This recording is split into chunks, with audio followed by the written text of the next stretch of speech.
ആത്മീക ലോകത്തും അതൊക്കെ തന്നെയാണ്. അവർക്കുള്ളതുപോലെ നമുക്കും വേണമെന്നല്ലോ. അങ്ങനെ ആയിപ്പം ഇനി എന്നാ വേണമെന്ന് പറയാൻ എല്ലാം ഉണ്ട്. ഇനി എന്തുവാ വേണ്ടേ?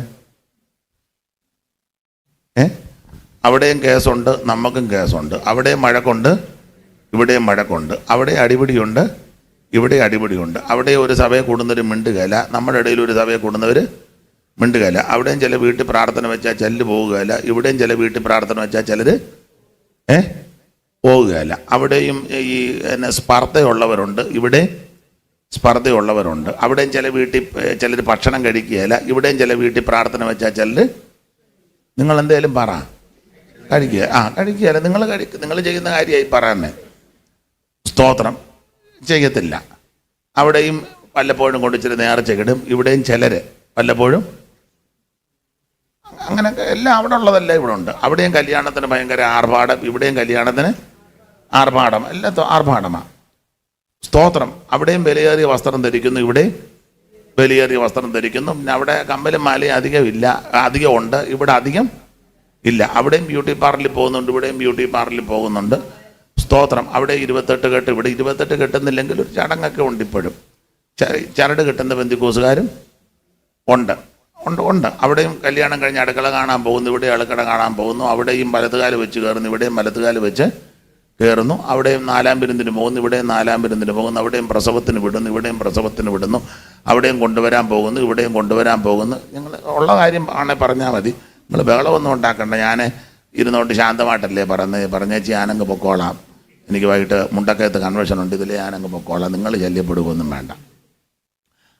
സ്തോത്രം. അവിടെയും ക്രിസ്തുമസിന് വീശുന്നുണ്ട്, ഇവിടെ അത്ര ഇല്ലെങ്കിൽ ഏറെക്കുറെ ചിലർ, എല്ലാവരുമല്ല. അവിടെ ആഘോഷമുണ്ട്, ഇവിടെ ആഘോഷം. അവിടെയും ക്രിസ്തുമസ് ആഘോഷിക്കുന്നു, ഇവിടെ ഇപ്പം പെന്തിക്കോസുകാരും ക്രിസ്തുമസ് ആഘോഷിക്കുക, എല്ലാവരും ഉണ്ട്. തിരുപ്പുണ്ട്. പിന്നെ ഈ കരാളിനൊക്കെ പോകുന്നവരുണ്ട്, പാട്ടുമൊക്കെ പാടി ഒരേ ഡ്രസ്സുമൊക്കെ ഇട്ട് തൊപ്പിയൊക്കെ വെച്ച് പെന്തിക്കോസുകാർ ഉണ്ടെന്ന്. അവിടെയുള്ളതെല്ലാം ഇപ്പം ഇവിടെ ഉണ്ട്. എന്തുവാ വ്യത്യാസം?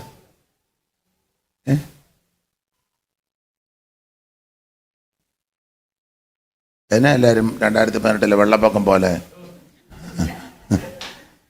വ്യത്യാസമൊന്നുമില്ല. എല്ലാം അവിടെ ഉള്ളതെല്ലാം ഇവിടെയുണ്ട്. ശമൂവേലിന്റെ കാലം വന്നപ്പോൾ ഇവര് ദൈവത്തോട് ശഠിക്കുക, ഞങ്ങൾക്കൊരു രാജാവിനെ തരണം, ഒരു രാജാവിനെ വാഴിക്കണം. അപ്പൊ ദൈവം പറഞ്ഞു, ഞാനാ നിങ്ങളുടെ രാജാവ്, ഞാൻ നിങ്ങളെ ഭരിക്കാം, ഞാൻ നിയന്ത്രിക്കാം. അല്ലല്ല, ഞങ്ങൾക്ക് പ്രത്യക്ഷത്തിൽ ഒരു രാജാവ് വേണം. ശഠിക്കുക. അവർ പറയുന്നുണ്ട്, ജാതികൾക്കുള്ളത് പോലെ ഞങ്ങൾക്ക്. അമ്മോന്യർക്ക് രാജാവുണ്ട്, മോബാവർക്ക് രാജാവുണ്ട്, അങ്ങനെയുള്ളവർക്കൊക്കെ രാജാവുണ്ട്, ഞങ്ങൾക്കും. ഇപ്പം ആത്മീക ലോകത്തും അതൊക്കെ തന്നെയാണ്. അവർക്കുള്ളതുപോലെ നമുക്കും വേണമെന്നല്ലോ. അങ്ങനെ ആയിപ്പം ഇനി എന്നാ വേണമെന്ന് പറയാൻ എല്ലാം ഉണ്ട്. ഇനി എന്തുവാ വേണ്ടേ? അവിടെയും കേസുണ്ട്, നമുക്കും കേസുണ്ട്. അവിടെയും മഴക്കുണ്ട്, ഇവിടെയും മഴക്കുണ്ട്. അവിടെ അടിപിടിയുണ്ട്, ഇവിടെ അടിപിടിയുണ്ട്. അവിടെ ഒരു സഭയെ കൂടുന്നവർ മിണ്ടുകയില്ല, നമ്മുടെ ഇടയിൽ ഒരു സഭയെ കൂടുന്നവർ മിണ്ടുകയില്ല. അവിടെയും ചില വീട്ടിൽ പ്രാർത്ഥന വെച്ചാൽ ചിലർ പോകുകയില്ല, ഇവിടെയും ചില വീട്ടിൽ പ്രാർത്ഥന വെച്ചാൽ ചിലർ പോകുകയില്ല. അവിടെയും ഈ സ്പർദ്ധയുള്ളവരുണ്ട്, ഇവിടെ സ്പർദ്ധയുള്ളവരുണ്ട്. അവിടെയും ചില വീട്ടിൽ ചിലർ ഭക്ഷണം കഴിക്കുകയില്ല, ഇവിടെയും ചില വീട്ടിൽ പ്രാർത്ഥന വെച്ചാൽ ചിലർ നിങ്ങൾ എന്തേലും പറ കഴിക്കുക കഴിക്കുകയില്ല. നിങ്ങൾ ചെയ്യുന്ന കാര്യമായി പറയാനേ സ്തോത്രം ചെയ്യത്തില്ല. അവിടെയും വല്ലപ്പോഴും കൊണ്ട് ഇച്ചിരി നേർച്ച കിടും, ഇവിടെയും ചിലർ വല്ലപ്പോഴും അങ്ങനെ എല്ലാം അവിടെ ഉള്ളതെല്ലാം ഇവിടെ ഉണ്ട്. അവിടെയും കല്യാണത്തിന് ഭയങ്കര ആർഭാടം, ഇവിടെയും കല്യാണത്തിന് ആർഭാടം, എല്ലാം ആർഭാടമാണ്. സ്തോത്രം. അവിടെയും വിലയേറിയ വസ്ത്രം ധരിക്കുന്നു, ഇവിടെയും വിലയേറിയ വസ്ത്രം ധരിക്കുന്നു. പിന്നെ അവിടെ കമ്മലും മാലയും അധികം ഉണ്ട്, ഇവിടെ അധികം ഇല്ല. അവിടെയും ബ്യൂട്ടി പാർലറിൽ പോകുന്നുണ്ട്, ഇവിടെയും ബ്യൂട്ടി പാർലറിൽ പോകുന്നുണ്ട്. സ്തോത്രം. അവിടെ 28 കെട്ട്, ഇവിടെ 28 കെട്ടുന്നില്ലെങ്കിൽ ഒരു ചടങ്ങൊക്കെ ഉണ്ട്. ഇപ്പോഴും ചരട് കെട്ടുന്ന പെന്തിക്കോസുകാരും ഉണ്ട്. അവിടെയും കല്യാണം കഴിഞ്ഞ് അടുക്കള കാണാൻ പോകുന്നു, ഇവിടെ അടുക്കള കാണാൻ പോകുന്നു. അവിടെയും വലത്തുകാല് വെച്ച് കയറുന്നു, ഇവിടെയും വലത്തുകാല് വെച്ച് കയറുന്നു. അവിടെയും 4-ാം വിരുന്നിന് പോകുന്നു, ഇവിടെയും 4-ാം വിരുന്നിന് പോകുന്നു. അവിടെയും പ്രസവത്തിന് വിടുന്നു, ഇവിടെയും പ്രസവത്തിന് വിടുന്നു. അവിടെയും കൊണ്ടുവരാൻ പോകുന്നു, ഇവിടെയും കൊണ്ടുവരാൻ പോകുന്നു. നിങ്ങൾ ഉള്ള കാര്യം ആണെ പറഞ്ഞാൽ മതി.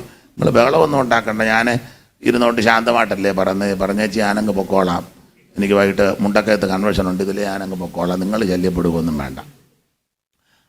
സ്തോത്രം.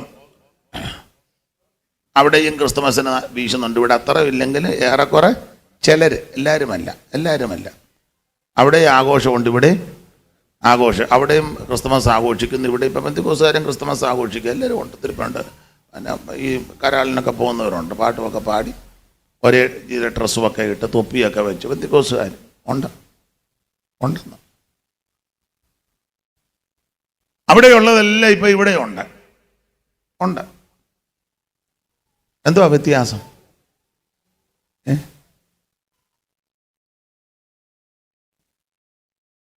എന്നെ എല്ലാവരും 2018 വെള്ളപ്പൊക്കം പോലെ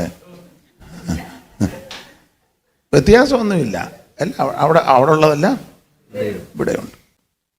പണ്ട് യഹോശാഫാത്ത് ആഗാവുമായിട്ട് സംബന്ധം കൂടി രണ്ടുപേരുടെ ശാപ്പാട് കഴിഞ്ഞേച്ച് പറഞ്ഞ് നമുക്ക് ശമരിൽ രാമോത്തി വരെ പോകാം, വരുന്നോന്ന് ചോദിച്ചു. ഉടനെ പുള്ളി പറയാം, വരുന്നോന്നോ? ഞാനും നീയും എൻ്റെ ജനവും നിൻ്റെ ജനവും ഒരുപോലെ ഇരിക്കുന്നെന്ന്. എന്താ വ്യത്യാസം? ആ 18-ാം അധ്യായത്തിൻ്റെ 3-ാം വാക്യമാണെന്ന് തോന്നുന്നു. ദിനവൃത്താന്തങ്ങളുടെ 2-ാം പുസ്തകം 18-ാം അധ്യായത്തിൻ്റെ 3-ാമത്തെ വാക്യം ഒന്ന് വായിച്ചോ പെട്ടെന്ന്.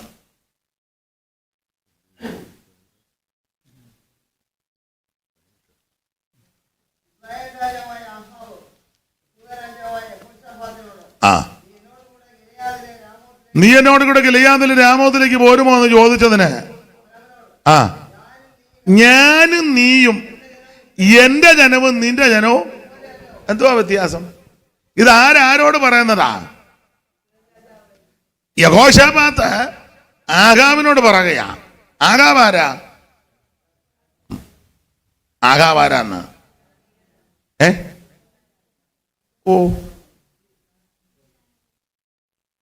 ആഗാബ് ഇസ്രായേലിലെ രാജാവ്, യഹോശാഫാത്ത് യഹൂദയിലെ രാജാവ്. രണ്ട് രാജ്യമായിട്ട് വിഭജിച്ചല്ലോ രെഹബയാമിന്റെ കാലത്ത്, യൊരോബെയാമിന്റെയൊക്കെ കാലത്ത്.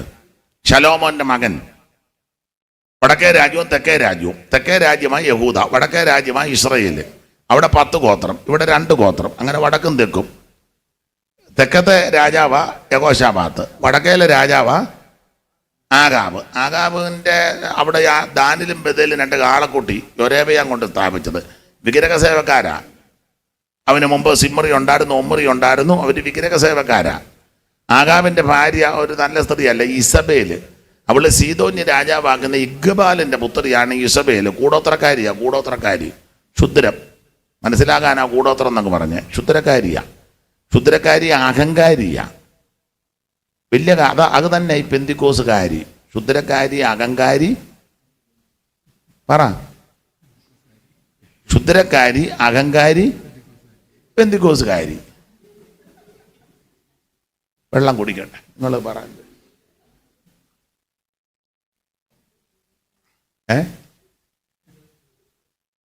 എവളെ ക്ഷുദ്രക്കാരിയാ, അപ്പൊ തന്നെ അഹങ്കാരിയാ, അപ്പൊ തന്നെ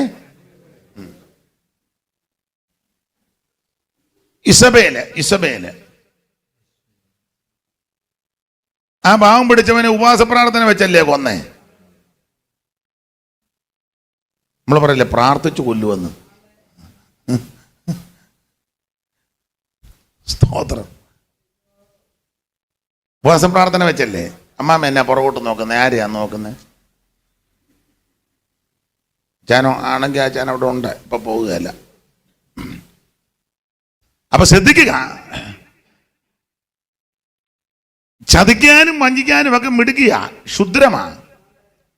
അതുകൊണ്ടല്ലോ യേഹൂ ഇസ്രായേൽ വന്നപ്പം യോരാം ചികിത്സയ്ക്ക് വന്നിട്ടുണ്ട്.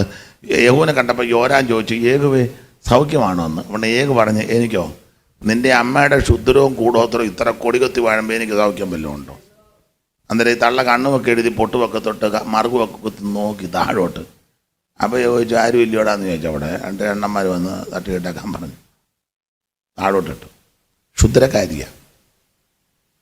അവരുടെ ഭർത്താവാണ് ആഹാബ്. ഇസ്രായേലിനെ കൊണ്ട് പാപം ചെയ്യിപ്പിച്ചതിൽ പ്രധാനപ്പെട്ട പങ്ക് ആഹാബിനുമുണ്ട്. മെയിനാള് യൊരോബെയാമ. അതുകൊണ്ട് ഇവരെ പറ്റിയൊക്കെ പറയുമ്പോൾ യൊരോബെയാമിന്റെ പാപങ്ങളിൽ നടക്കാഞ്ഞത് പോരാഞ്ഞിട്ട്, ഓൾറെഡി ഉണ്ട്, അത് പോരാഞ്ഞിട്ട് പിന്നെ യഹോശാഫാത്ത് യഹൂദയിലെ രാജാവാ. അവിടെ ദൈവാലയം, അവിടെ മഹാപുരോഹിതൻ, അവിടെ യാഗം, അവിടെ തേജസ് ഇറങ്ങുന്നിടം, ഇവിടെ പ്രമാണമുള്ള ജനം. അപ്പൊ ഈ പ്രമാണമുള്ളവൻ പ്രമാണമില്ലാത്തവന്റെ ഇടയ്ക്ക് ബന്ധുത കൂടി. അതുകൊണ്ട് ബന്ധുക്കാരനും കണ്ണം പറയാ, ഇപ്പൊ നമ്മൾ തമ്മിൽ എന്നാ വ്യത്യാസം? ഞാനും നീയും, എന്റെ ജനവും നിന്റെ ജനവും ഒരുപോലല്ലേ? പണ്ടൊക്കെ പെന്തുകോസുകാരെ കണ്ടാൽ അറിയാം, ഇപ്പൊ അങ്ങനെ കണ്ടാലൊന്നും പെട്ടെന്ന് അറിയത്തില്ല അറിയരുതെന്നും പറഞ്ഞാൽ നടക്കുന്നത്. സ്തോത്രം, അറിയത്തില്ല. തന്നെയല്ല, പണ്ട് പെന്തുകോസുകാരെ ഒരു ബഹുമാനമൊക്കെ ഉണ്ടായിരുന്നു. ഇപ്പൊ അങ്ങനെ ഉള്ളവരുണ്ട്, എന്നാലും കണക്കാ. സ്തോത്രം. പണ്ട് നമ്മളെ ഒരു ഭയമൊക്കെ ഉണ്ടായിരുന്നു, പ്രാർത്ഥിക്കുന്നവരെന്നുള്ള ഒരു ബഹുമാനവും ആദരവൊക്കെ ഉണ്ടായിരുന്നു. ഇപ്പൊ അങ്ങനൊന്നുമില്ല. ദൈവത്തിന്റെ മകൻ, നമുക്ക് ആ ഭാഗം വിട്ടേക്കാം. അപ്പൊ ചുരുക്കി പറഞ്ഞാൽ, ഇവര് രാജാവിന് വേണ്ടി ശഠിച്ചു. ഞങ്ങൾക്കൊരു രാജാവിനെ തരണം. അമോര്യർക്ക് രാജാവുണ്ട്, മോവാബക്ക് രാജാവുണ്ട്, സീദോന്യർക്ക്, അവർക്കെല്ലാം രാജാവുണ്ട്, ഞങ്ങൾക്ക് ഒന്നിനെ തരണം. നമ്മളിപ്പം അവിടെ ഉള്ളതല്ല ഇവിടെയും പകർത്താൻ നോക്കുകയല്ലേ? അതെ. പണ്ട് പെന്തിക്കോസുകാർ ക്രിസ്തുമസ് ആഘോഷിക്കുകയല്ലായിരുന്നു, ഇപ്പൊ നമ്മളും ആഘോഷിക്കാൻ തുടങ്ങി. ആണെന്ന് ഇപ്പൊ സഭയിൽ പറയാം, പക്ഷേ നമുക്ക് ഈ പ്രാവശ്യം കരോളിന് ഇറങ്ങണം കേട്ടോ. ഇറങ്ങണം. ആരൊക്കെ ഇറങ്ങും? പിള്ളേർ, യൂത്ത് എല്ലാം ഇറങ്ങാൻ തീരുമാനം. അപ്പം നമുക്ക് തൊപ്പി വേണം, ക്രിസ്മസ് പാപ്പാടെ ഉടുപ്പ് വേണം. ഉടുപ്പിലിടാം. അന്നാ അമ്മാമ്മയുടെ നൈറ്റി ഒരെണ്ണം എടുത്തോളാം. എന്തായാലും നമുക്ക്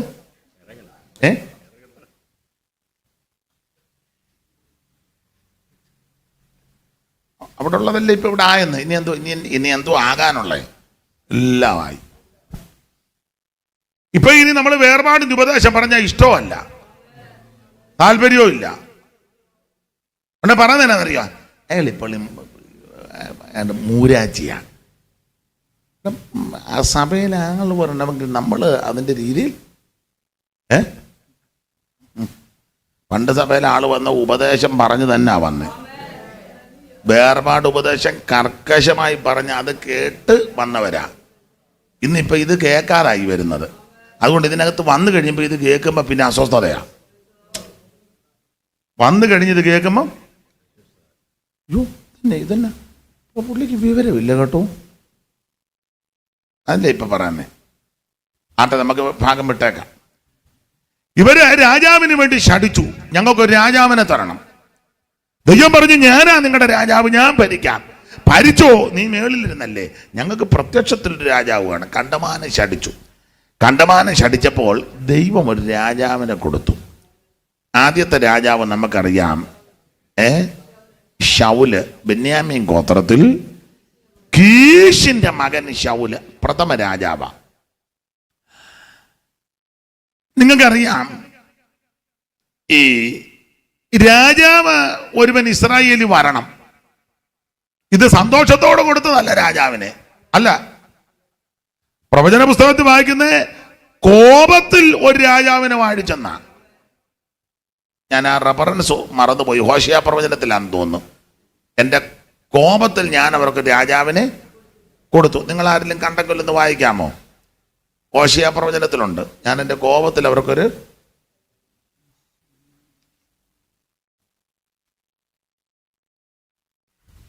മോനെ ഈ ബൈബിളും കണ്ണാടിയും എടുത്തേ. കോപത്തിൽ അങ്ങനെ ദൈവവചനം ജീവനും ശക്തിയും. എത്രയമ്മാമേ? എടുക്കാൻ താമസിച്ചാ ഞാൻ പാട്ട് പാടിയത്. ഒന്നുകൊണ്ട് ഉറക്കെ റെഫറൻസ് ഒന്ന് പറഞ്ഞ അമ്മാമേ. ഹോശിയ പ്രവചനം 13:11 ഒന്നുകൂടെ വായിച്ചോ അമ്മാമേ. എന്റെ കോപത്തിൽ, അതാ അവൻ സന്തോഷത്തോടൊന്നും കൊടുത്തതല്ല. എന്റെ കോപത്തിൽ ഞാൻ അവർക്കൊരു രാജാവിനെ കൊടുത്തു. അമ്മാമ്മയുടെ പേരെന്തുവാ? ശ്രീരാമ. വചനത്തിൽ തൊട്ടോണല്ലോ. ദൈവം അനുഗ്രഹിക്കട്ടെ. ആരംഭ സമയം മുതൽ ഇവിടെ ആയിരുന്നോ കൂടിക്കൊണ്ടിരുന്നത്? അല്ല, എലന്തൂരായിരുന്നു. മുളാമ്പയ്ക്ക്. ദൈവം അനുഗ്രഹിക്കട്ടെ. ദൈവത്തിന് സ്തോത്രം. അപ്പോൾ ഇത് സന്തോഷത്തോടെ കൊടുത്തതല്ല, മനസ്സോടെ കൊടുത്തതും അല്ല. പിന്നെ എങ്ങനാ? കോപത്തോടെ. ഒരു കാര്യം പറയാം, നമുക്ക് കിട്ടിയിരിക്കുന്ന പലതും ദൈവം സന്തോഷത്തോടെ തരുന്നതല്ല.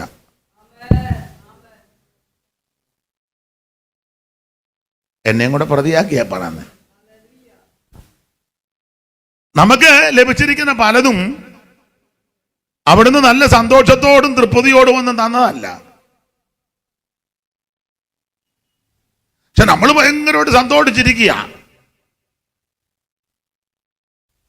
വലിയ വീട് കിട്ടി, വണ്ടി കിട്ടി, പിള്ളേർക്ക് ജോലി കിട്ടി, കാനഡയിലുണ്ട്, കാലിഫോർണിയയിലുണ്ട്, നല്ല സാലറി ആയിപ്പം. എന്തോ അമ്മാമ ഏണ്ട് പറയുന്നത്, കണ്ണാടി അമ്മാമ ഏണ്ട് പറഞ്ഞു. ആയിക്കോട്ടെ. ഓ, ഞാനത് UK എന്ന് പറഞ്ഞില്ലല്ലോ. ആയിക്കോട്ടെ, UK ദൈവത്തിന്റെ മഹത്വം. കുറ്റമല്ലേ പറയുന്നേ? വലിയ വീട് വെച്ചു, ഈയിടെ തോട്ടം എഴുതിച്ചു. ഇതെല്ലാം പറഞ്ഞേച്ച് നമ്മൾ ഞായറാഴ്ച സാക്ഷി പറയുന്നത് ഞാൻ സഹിതം ദൈവം എനിക്കിതെല്ലാം അങ്ങനെ പറയുള്ളൂ. ഈ പാപം ചെയ്ത ആദമും ഹൗവയും ദൈവം തോട്ടത്തിന് വെളിയിലാക്കി. ജ്വാലയുള്ള വാളുമായിട്ട് കെറൂബിനെ അവിടെ നിർത്തി, ഇങ്ങോട്ട് കയറാതിരിക്കാൻ.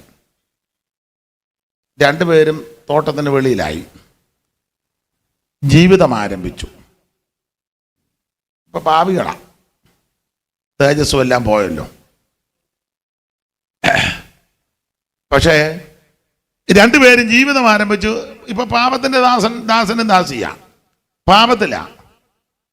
പക്ഷേ ഒരു കൊച്ച് ജനിച്ചു, കയീന്. അന്നേരം ഈ നമ്മുടെ പെന്തിക്കോസ് ശൈലിയിലാണ് പറഞ്ഞത്. അമ്മാമ ഞായറാഴ്ച കൊച്ചുമായിട്ട് സഭയെ വന്നു. നമ്മുടെ ശൈലിയാകട്ടോ, അവിടെ സഭയുണ്ടോയെന്ന് എന്നോട് ചോദിക്കരുത്. സഭായത്തിന് വന്നു. അപ്പം പാസ്റ്റർ പറഞ്ഞു, സാക്ഷ്യത്തിനുള്ള സമയമാണ്, നമ്മുടെ അമ്മ വന്നിട്ടുണ്ടല്ലോ കുഞ്ഞുമായിട്ട്, അമ്മാമ്മയ്ക്ക് സാക്ഷ്യത്തിന് സമയമുണ്ട്. അനേക നാൾ കൊണ്ട് പ്രാർത്ഥിച്ചുകൊണ്ടിരിക്കുകയായിരുന്നു. ഒരു തലമുറയെ കിട്ടിയല്ല. അമ്മാമ്മ പാട്ടുമൊക്കെ പാടി. അപ്പോൾ ഏത് പാട്ടാന്ന് ചോദിച്ചാൽ ഇന്നത്തെ രീതി അനുസരിച്ച് പെട്ടെന്ന് ഓർമ്മ വന്ന ഒരു വരി പാടാ, അത് വേണമെന്നില്ല, ഇഷ്ടമുള്ളത് പാടെങ്കിലും കൊച്ചിനെ എടുത്തുകൊണ്ട് പറഞ്ഞു, അർഹിക്കാത്ത നന്മകളും. അറിയത്തില്ലേ?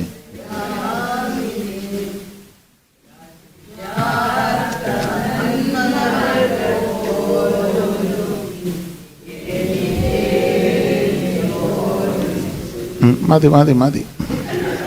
അപ്പം ഈ കുഞ്ഞിനെ എടുത്തോണ്ട് ഹവ്വ സാക്ഷി പറയാ, ദൈവനാമത്തിന് മഹത്വം ഉണ്ടാകട്ടെ, ഞാനും അച്ചായനും തോട്ടത്തിലായിരുന്നു, എന്നാൽ ഞങ്ങളുടെ ജീവിതത്തിൽ ചില ബലഹീനതകളും വീഴ്ചകളും ഒക്കെ ഉണ്ടായി.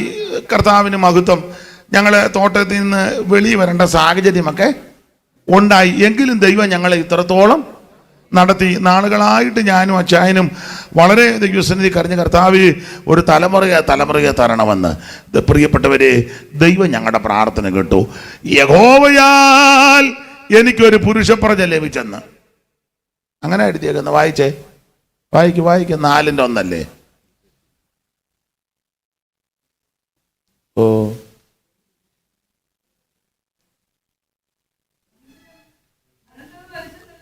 അനന്തരം മനുഷ്യൻ ആദാം തന്റെ ഹവ്വയുമായിട്ട് ജീവിതം ആരംഭിച്ചു. അടുത്തത്, അവൾ ഗർഭം ധരിച്ച് കയീനെ പ്രസവിച്ചു. യഹോവയാൽ എനിക്കൊരു പുരുഷപ്രജ ലഭിച്ചു എന്ന്. മതി, അത്രയും പറഞ്ഞാൽ മതിയല്ലോ. പാപം ചെയ്തു, തോട്ടത്തിന് വെളിയിലായി, തേജസ് പോയി, ഭയം ഉണ്ടായി, മരണത്തിന്റെ കണികകളും ഭീതിയുണ്ടായി, ദൈവകൃപ പോയി, എല്ലാം നഷ്ടപ്പെട്ടു. നാടൻ ഭാഷ പറഞ്ഞ പരുവക്കേടി കിടക്കുക. എന്നാലും ഞായറാഴ്ച വന്ന് സാക്ഷി പറഞ്ഞപ്പോ അമ്മാമ്മ പറഞ്ഞത്,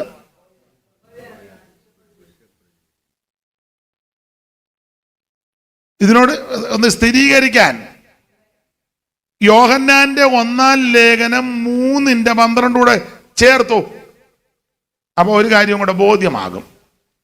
യോഹന്നാൻ മതി. കയീൻ ദുഷ്ടനിൽ നിന്നുള്ളവനായി മതിയല്ലോ. അമ്മാമ്മ എന്നാ പറഞ്ഞേ? യഹോവയാൽ എനിക്കൊരു.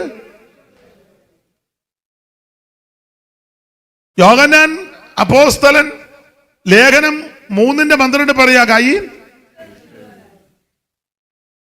പക്ഷെ ഞായറാഴ്ച സമയം ഒന്നെന്നാ പറയാനേ?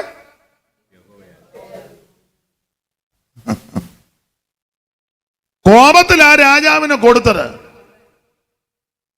പക്ഷെ ഇവര് പറയും എന്നാ, ദൈവം ഞങ്ങൾക്കൊരു ദൈവമാ കൊടുത്തേ, സന്തോഷത്തോടല്ല കൊടുത്തേ. നമുക്കിതൊക്കെ കിട്ടുമ്പോ സന്തോഷമാണ്, അവിടുന്ന് സന്തോഷിക്കുന്നില്ല. തന്നെത്താൻ ശോധന ചെയ്യുന്നു. നമുക്ക് ലഭിച്ചതെല്ലാം അവിടുന്ന് സന്തോഷത്തോടെ തന്നതാണോ? തന്നെത്താൻ ശോധന ചെയ്താൽ മതി. ദൈവത്തിന് മഹത്വം. നമുക്ക് സന്തോഷമാണ്. ഒരു പുതിയ വണ്ടി, പുതിയ വീട്, പുതിയ ജോലി, സാലറി, എല്ലാം മനുഷ്യന് ആ നിലയിലൊക്കെ സന്തോഷമാണ്. ഞാൻ എതിര് പറഞ്ഞതല്ല. പക്ഷെ ചിന്തിക്കണം, അവിടുന്ന് കോപത്തിലാ കൊടുത്തത്. ഞാൻ ഒരു കാര്യം പറയാം. ഇവര് കണ്ടമാനം നിർബന്ധിച്ച് പ്രാർത്ഥിച്ചു, തരണേ തരണേ തരണേ, തന്നില്ലാതെ നിന്നെ വിടുകയല്ലെന്നൊക്കെ. അപ്പം പിടിച്ചു. സന്തോഷത്തോടല്ല.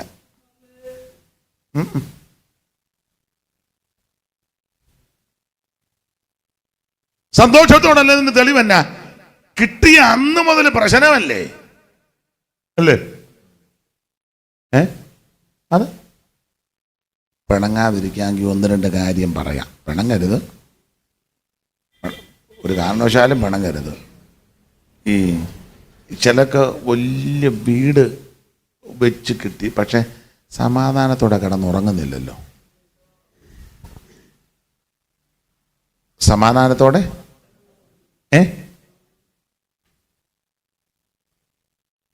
മെത്ത കിടക്കുമ്പോൾ ഓർക്കും സെറ്റിയെ കിടക്കണം, സെറ്റിയെ കിടക്കുമ്പോൾ ഓർക്കും താഴെ കിടക്കണം, താഴെ കിടക്കുമ്പോൾ ഓർക്കും കസാരയിലൊന്ന്.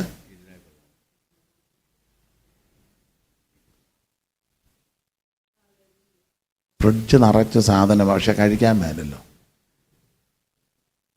മുട്ടയുണ്ട്, ചിക്കനുണ്ട്, മട്ടനുണ്ട്, നെന്മീനുണ്ട്, കാളാഞ്ചിയുണ്ട്, എല്ലാം ഉണ്ട്. കോഴിമുട്ടയും താറാമുട്ടയും കാടമുട്ട ഇരിപ്പുണ്ട്. കണ്ടുകൊണ്ടിരിക്കുന്നതല്ലാതെ നിങ്ങൾ എന്തേലും പറ. ഇനി അഥവാ അതുപോലെ ആഗ്രഹം തോന്നിയ മുട്ട പൊഴിഞ്ഞ് ഉണ്ണി മാറ്റി വെച്ചേച്ച് നിങ്ങൾ പറ.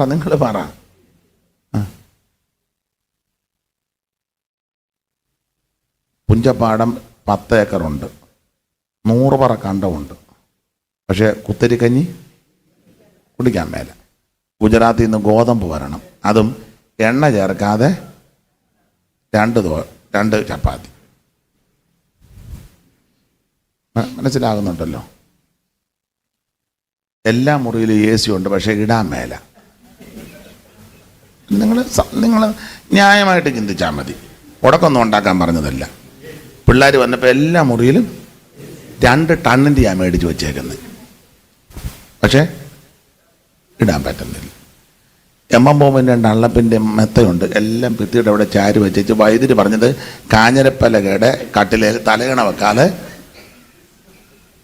ഇടയ്ക്കിടയ്ക്ക് നോക്കും മെത്തയോടെ ഉണ്ടോന്ന്. ചിരിച്ചു കളയാൻ പറഞ്ഞതല്ല, ന്യായമായിട്ട് കോപത്തിൽ കൊടുത്തതാണ്. എവിടാ വീട്?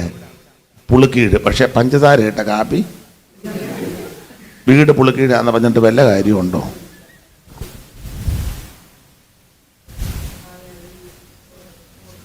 ഇത്തവണ കൃഷിയുണ്ട്, അല്ല ഇഷ്ടം പോലെ കൃഷിയുണ്ട്.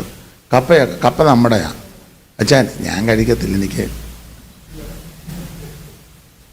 കപ്പ ആണുങ്ങൾ പറിച്ചോണ്ട് പോകുന്നത് നോക്കി നിൽക്കുക. അതിനാ കൂടി നിൽക്കുകയാണ്. മനസ്സിലാകുന്നുണ്ടോ? വില കൂടിയ വണ്ടിയാണ് മുറ്റത്ത് കിടക്കുന്നത്. പിന്നെ എനിക്ക് പേരെല്ലാം അറിയാൻ പറ്റില്ല. ഓടിയും BMW പിന്നെ നാളെ ഷൂപ്പാസ് പറഞ്ഞത് ജാഗ്വാറോ അങ്ങനെ കണ്ടൊരു പേരുണ്ട്. ഇത് വണ്ടിയാണെന്നറിയാം, എൻ്റെ പേരൊന്നും അറിയാം. പക്ഷേ അത് തന്നെ എടുത്തുകൊണ്ടൊന്ന് പോകാനോ അതിനകത്ത് യാത്ര ചെയ്യാനോ ഇരിക്കാനോ ഇങ്ങനെ പോകുന്നത്. അത് ആരെങ്കിലും വന്ന് വേണം പിടിച്ച് മുറ്റത്ത് ഇതുണ്ടെന്ന് പറഞ്ഞിട്ട്. സ്തോത്രം സ്തോത്രം. പക്ഷേ മേളിൽ 5 മുറിയുണ്ട്, താഴെ 2 ബെഡ്റൂമുണ്ട്. ഇന്ന് വരെ നീ മേളിൽ കയറിയിട്ടില്ലല്ലോ. വേലക്കാരി അടിയടാന്ന് കയറി ഇറങ്ങി അല്ലേ? നമ്മൾ മോളി എല്ലാം തൂത്തോടി തൂത്ത് വച്ചമ്മേ ആട്ടെ ഇങ്ങനെ ഇരുന്ന് പെടൽ വെട്ടിക്കുന്നതല്ലാതെ മേളിലോട്ട് കയറുന്നുണ്ടോ? അവള് ചടിയടാന്ന് അവൾക്ക് ഒരു നില പോലും ഇല്ല. എന്നോടൊരു അമ്മ പറഞ്ഞതാ, ഞാൻ മേളിൽ കയറിയിട്ട് 8 കൊല്ലം കഴിഞ്ഞെന്ന്. 8 കൊല്ലം കഴിഞ്ഞു. അവിടെ എന്നതൊക്കെയാന്ന് പോലും ഞാൻ. എങ്ങനുണ്ട്? നമുക്ക് ആ വിഷയം വിട്ടേക്കാൻ. ചിലരുടെ മുഖഭാവം മാറുന്നു. കണ്ടമാനം ശടിച്ച് പിടിച്ച് മേടിച്ചതാ രാജാവിനെ തരാൻ. ദൈവം തമ്പുരാൻ സന്തോഷത്തോടെ കൊടുത്തതല്ല, കോപത്തിൽ കൊടുത്തതാ. ഞാനൊരു കാര്യം പറയാം. ഒരു 2:30 വിളിക്കാൻ പറ. 2:30 കഴിഞ്ഞു.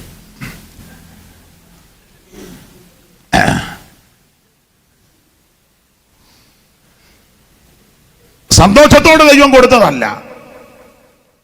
എന്നെ കേൾക്കുന്ന മാതാക്കളെ, പിതാക്കന്മാരെ, കുഞ്ഞുങ്ങളെ, പ്രിയപ്പെട്ടവരെ, ഒത്തിരി ഒന്നും കിട്ടിയില്ലെങ്കിലും എല്ലാം കിട്ടിയില്ലെങ്കിലും അവിടുന്ന് സന്തോഷത്തോടെ തരുന്നതാണ് നല്ലത്. പറഞ്ഞു മനസ്സിലായോ? ഒത്തിരി ഒന്നും കിട്ടിയില്ലെങ്കിലും എല്ലാം കിട്ടിയില്ലെങ്കിലും കിട്ടുന്നത് അവിടുന്ന് നല്ല മനസ്സോടെ തരണം. അങ്ങനെ പ്രാർത്ഥിക്കുന്നതാണ് നല്ലത്. വേണമെങ്കിൽ ഇങ്ങനെ പ്രാർത്ഥിക്കും, കർത്താവ് അവിടത്തേക്ക് ഇഷ്ടമുള്ളത് മതി. നമ്മൾ പാട്ടൊക്കെ പാടും, പെന്തിക്കോസുകാരല്ലേ? നിന്റെ ഗീതം പോലെ നടത്തണമേ,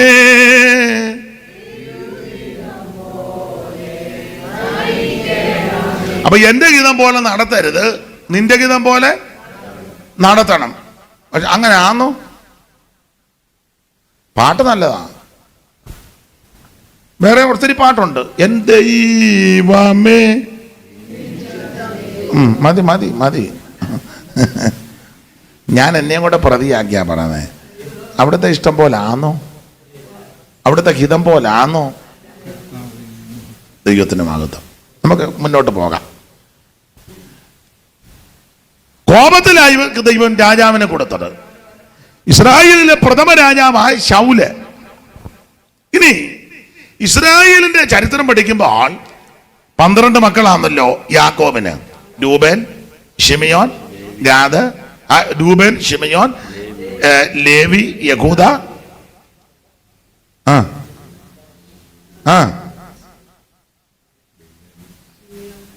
ഉള്ളതാട്ടെ. അപ്പൊ രൂബേനും ശിമയോനും ലേവിയും യഹൂദയും നഫ്താലിയും ആശേറും ശെബുലൂനും. വായിച്ചേ ഉൽപ്പത്തി 49:1 വായിര്. ഓടിച്ചു വായിക്കേ.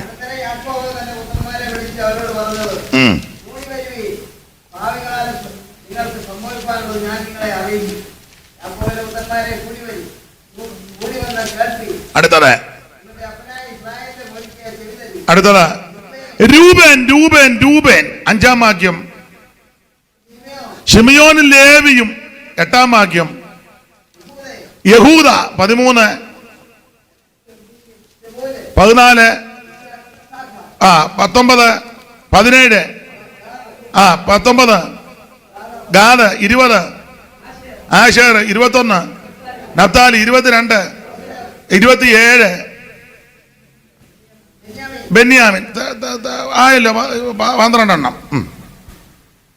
അപ്പൊ ചുരുക്കി പറഞ്ഞാൽ ഈ 12 മക്കളുണ്ട്.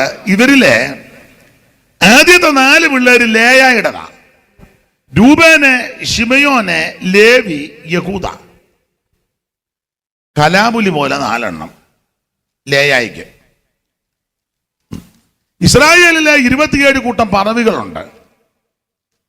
ലേയായിയുടെ പിള്ളേർക്ക് 4 പദവി പോയി. രൂബേന് ജ്യേഷ്ഠാവകാശം, ശിമെയോന് പ്രഭുസ്ഥാനം, ലേവിക്ക് പൗരോഹിത്യം, യഹൂദയ്ക്ക് രാജത്വം. അപ്പോൾ ഇസ്രായേലിലെ ഒരുവൻ രാജാവാകണമെങ്കിൽ ആ രാജാവ് ഏത് ഗോത്രത്തിൽ നിന്നാ വരേണ്ടത്? യഹൂദ എന്ന് വരണം. 49:8 മുതൽ താഴോട്ട് വായിച്ചു. യഹൂദയായ സഹോദരന്മാര് നിന്നെ പുകഴ്ത്തും. അടുത്തത് മകനെ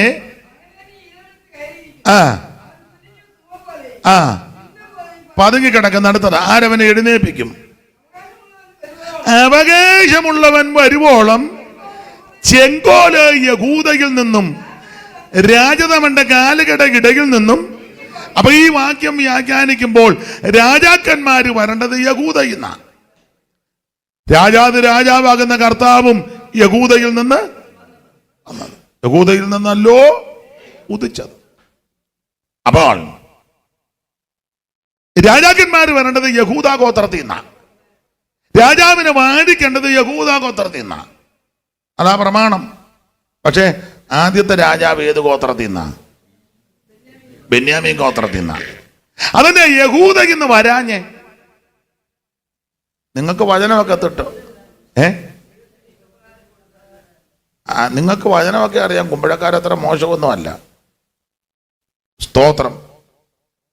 യഹൂദയിൽ നിന്ന് ആ രാജാവ് വരേണ്ടത്. പക്ഷേ യഹൂദയിൽ നിന്ന് രാജാവ് വന്നില്ല. ഏത് ഗോത്രത്തിൽ നിന്ന് വന്നു? ബെന്യാമീൻ നിന്ന് ആദ്യം വന്നത്. അപ്പന്റെ കഴുതകളെ തേടിപ്പോയി ശൗല്. യഹൂദയിൽ നിന്ന് വരാഞ്ഞത് ബെന്യാമീൻ എന്തുകൊണ്ട് വന്നു? 2 ചോദ്യമാണ്.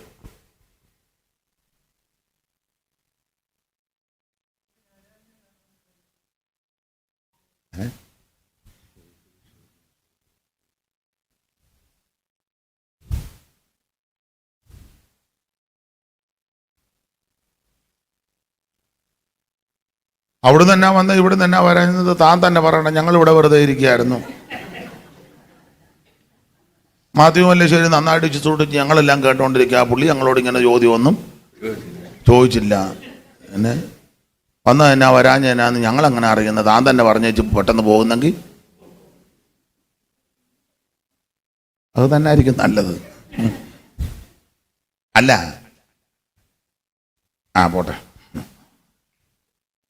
ആദ്യത്തെ രാജാവ് വന്നത് യഹൂദ എന്നാ വരേണ്ടത്. പക്ഷെ വന്നത് എന്തുകൊണ്ട് ബെന്യാമീൻ ഗോത്രത്തിൽ നിന്ന് രാജാവ് വന്നു? അതിനൊരു കാരണം ഒറ്റ വാക്കി പറഞ്ഞാൽ വല്യമ്മച്ചിയുടെ കണ്ണുനീര. വല്യമ്മച്ചിയുടെ ഏതാ വല്യമ്മച്ചി? പറഞ്ഞോ. റാഹേല്. അമ്മാമ്മയുടെ പേരെന്നാ? ഞോള്. ചുമ്മാതല്ല. വല്ലുമെല്ലാം പോയതുകൊണ്ട് അവിടുത്തെ കിട്ടാഞ്ഞ്. ഇപ്പൊ നിങ്ങൾ 2-3 പേരുണ്ടായിരുന്നില്ല അവിടെ വരാൻ. ഒരു മോനും ഒക്കെ ഉണ്ടായിരുന്നില്ല. എന്ത് ചെയ്യേ? മറ്റേ അത് നമ്മൾ 10-22 വർഷം മുമ്പാ. പെട്ടെന്ന് എൻ്റെ ഓർമ്മ വന്നില്ല. അമ്മാമ്മ പറയുമെന്ന് എനിക്കറിയാം.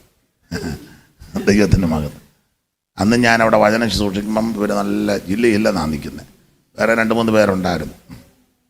ഇപ്പോഴും അങ്ങനെ തന്നെ. നമ്മളോ? ദൈവത്തിന് മഹത്വം. ദൈവം നിങ്ങളെല്ലാം അനുഗ്രഹിക്കട്ടെ. ഇപ്പോൾ ഞാൻ ആ വാചകം ഓർക്കുന്നുണ്ട്. പ്രാർത്ഥനയുടെ നിത്യനിയമത്തിൻ്റെ രക്തത്താൽ ആടുകട വലിയ ഇടയനാകുന്ന ആ പദം ഞാൻ എപ്പോഴും ഓർക്കും.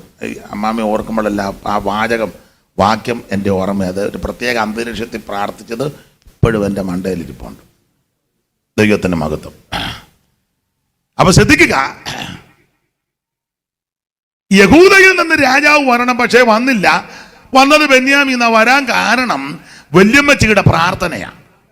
വല്യമ്മച്ചി റാഹേല്, റൈച്ചലെ മാമ.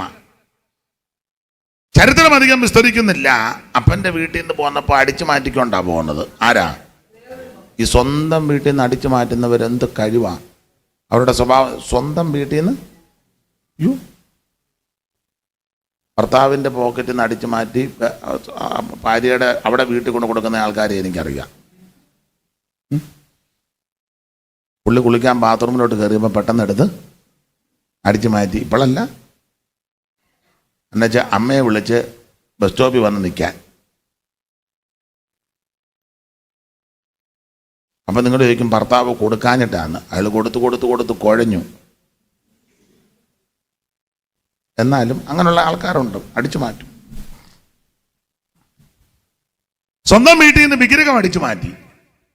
വീട് വിട്ടുപോകുന്ന കൂട്ടത്തിൽ ഗൃഹബിംബവും കൂടെ ഒട്ടകക്കോപ്പിനകത്തിട്ട് അതുമൊക്കെ ഇട്ടുകൊണ്ടായി പാട്ടും പ്രാർത്ഥനയായിട്ട് നടക്കുന്ന മോക്ഷയാത്രയാണിത്, ഞാൻ നടപ്പതെന്നൊക്കെ പറഞ്ഞ് ഈ പാട്ടുമൊക്കെ പാടി യാത്രയിൽ ഇങ്ങനെ പോകുക. യാക്കോബിന്റെ കൂടെ പോരുക, യാക്കോബിന്റെ കൂടെ. അങ്ങനെ യാത്ര ചെയ്ത് യാക്കോബ് ഇത് അറിയുന്നില്ല. അപ്പൊ തന്നെ ഓൾ നൈറ്റ് പ്രയർ കഴിഞ്ഞു. സുക്കോത്ത് വന്ന് പാർത്തു, അറിയിച്ചില്ല. എന്തിനേറെ വിവരിക്കുന്നില്ല അധികം. ഇവര് മടങ്ങി ഇഞ്ഞു വരിക. ബഥേലിൽ നിന്ന് യാത്ര പുറപ്പെട്ട് എഫ്രാത്തിലെത്തുവാൻ അല്പദൂരമുള്ളപ്പോൾ റാഹേൽ വഴിയരികെ വെച്ച് മരിക്കുക, പ്രസവത്തോടു കൂടി മരിക്കുക. റാഹേലിന്റെ മരണത്തെ പറ്റി പറയുന്നത് ബ്ലഡ് നിന്നില്ല, ബ്ലഡ് പോയിക്കൊണ്ടിരിക്കുക, നിൽക്കുന്നില്ല പ്രസവ സമയത്ത്. അവിടെ ഒരു പദമുണ്ട്, ജീവൻ പോകുന്ന സമയം, അങ്ങനെ എഴുതിയേക്കുന്നത്. 35-ാം അധ്യായത്തിന്റെ 16 മുതൽ താഴോട്ട് വായിക്കുമ്പോൾ, ഉൽപ്പത്തി പുസ്തകം 35-ന്റെ 16 മുതൽ താഴോട്ട് വായിക്കുമ്പോൾ അവിടെ ഒരു പദമുണ്ട്, ജീവൻ പോകുന്ന സമയം. വായിച്ചേ.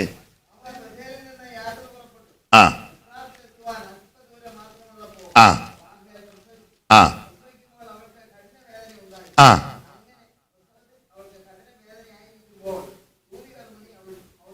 ആ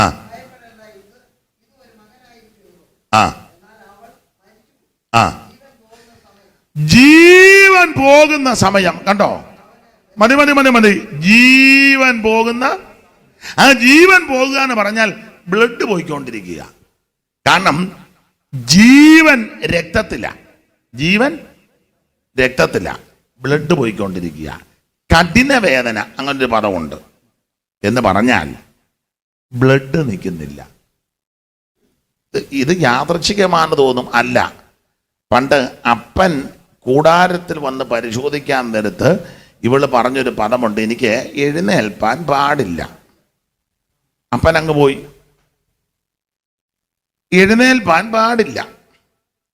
അപ്പൻ പോയി, ഭർത്താവിനെ കളിപ്പിച്ചു, പിള്ളേരെ കളിപ്പിച്ചു, അപ്പനെ കളിപ്പിച്ച്, എല്ലാവരെയും കളിപ്പിച്ച് മിടുക്കിയായിട്ടിരിക്കുക, ബഹുമിടിക്കുക.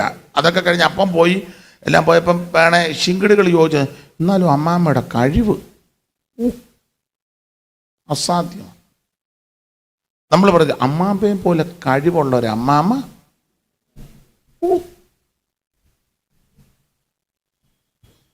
ഭയങ്കര കഴിവാകട്ടോ. റൈച്ചലിനെ പറ്റി അങ്ങനെ തന്നെ പറഞ്ഞേ, ഇതുപോലെ എങ്ങനെ അമ്മാമ്മ ഇത് സാധിച്ചെടുത്തു. ആട്ടെ, ഇന്നായിരുന്നേ നമ്മൾ പാരിതോഷികമൊക്കെ കൊടുത്തേനെ.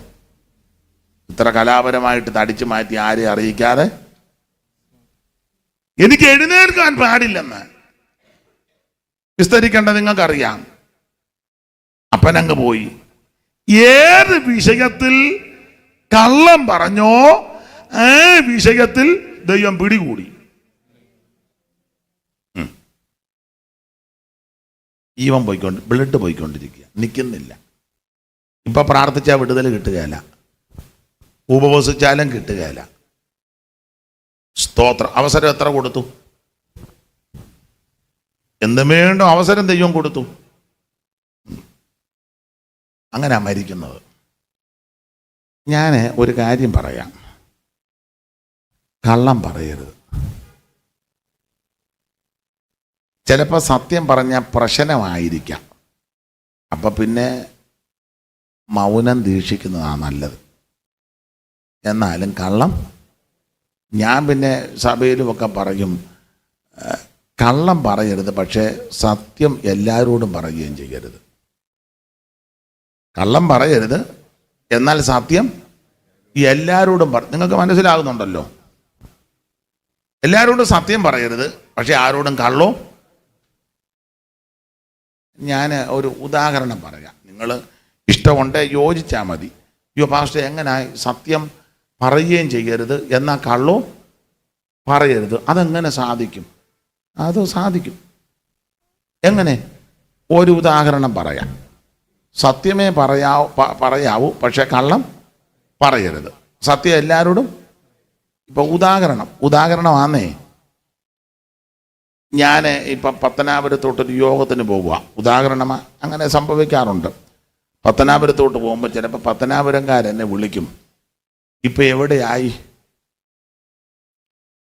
അപ്പം ഞാൻ കോന്നി കഴിഞ്ഞായിരിക്കും, എങ്കിലും ഞാൻ കോന്നി കഴിഞ്ഞെന്ന് പറയുകയില്ല.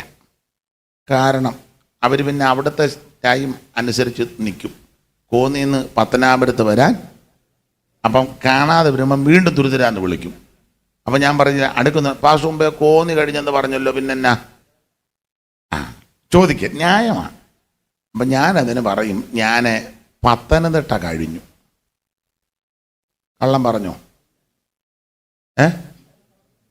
പറഞ്ഞോ? പത്തനംതിട്ട കഴിഞ്ഞില്ലേ? ഇല്ലേ? അതാ പറഞ്ഞു, പത്തനംതിട്ട കഴിഞ്ഞു. എന്നാ സത്യം പറഞ്ഞോ? സത്യം പറഞ്ഞാൽ എവിടാ കഴിഞ്ഞത്? അത് പറഞ്ഞില്ലല്ലോ. എന്നാ കള്ളം പറഞ്ഞോ?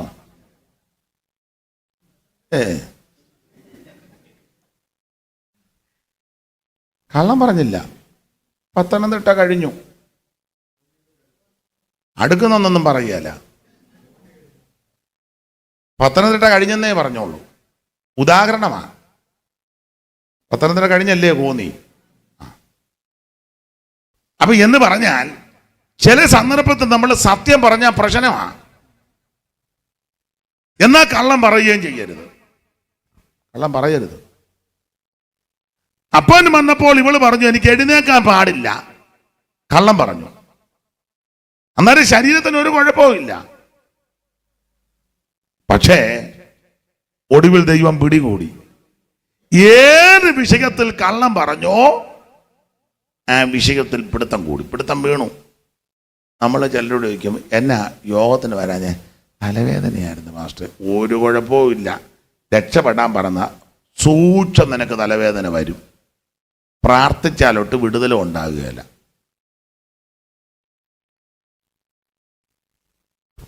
ചിലരോട് നമ്മൾ ചോദിക്കുകയല്ലേ, സഭയിലൊക്കെ ചില പിരിവുകളൊക്കെ വരുമ്പോൾ, അച്ഛാ അങ്ങനെ 1 രൂപ കയ്യിൽ, ഒടുവിൽ അങ്ങനെ ആകും.